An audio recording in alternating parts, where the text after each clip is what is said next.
Neuroplasticity is the brain's ability to form new neural connections throughout its lifespan. The ability to do this is mandatory for brain growth and recovery. It makes recovery from serious injuries possible through the reconnection of neurons in the brain. The actual process of neuroplasticity occurs throughout the entire lifespan of the brain. Neuroplasticity occurs when the brain takes in new information or learns new things, and the connections and paths between each neuron fuse together to create what is called an electrochemical pathway. These electrochemical pathways shape themselves based on activity or memory.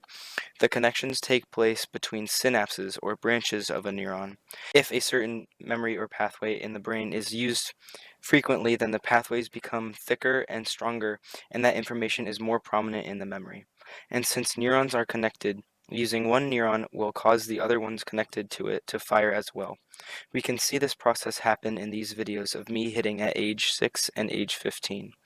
The improvement of my swing can be attributed to the growth of electrochemical pathways in the brain. Even though neuroplasticity is its own process, there are sub-processes that a brain can undergo. Homologous area adaptation is a process that the brain may use if it encounters early physical trauma.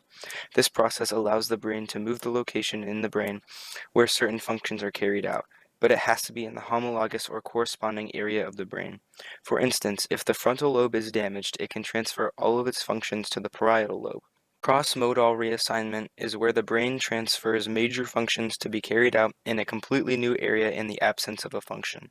A good example of this is how blind people can sense their surroundings through hearing and touch.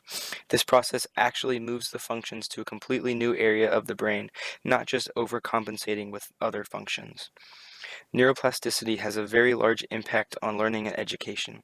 Columbia University researcher Lisa Blackwell, along with Callie Trisnewski and Carol Dweck of Stanford University, posted a study that shows the morale and GPA of elementary and middle school students was boosted when they found out that knowledge is always changing.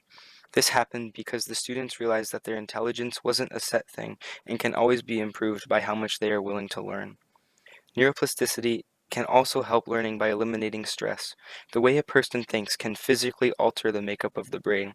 An example is if someone is waiting for an exam and they are feeling anxious or nervous. If they can convince themselves that the waiting is a part of taking the exam, then they will feel way less stressed.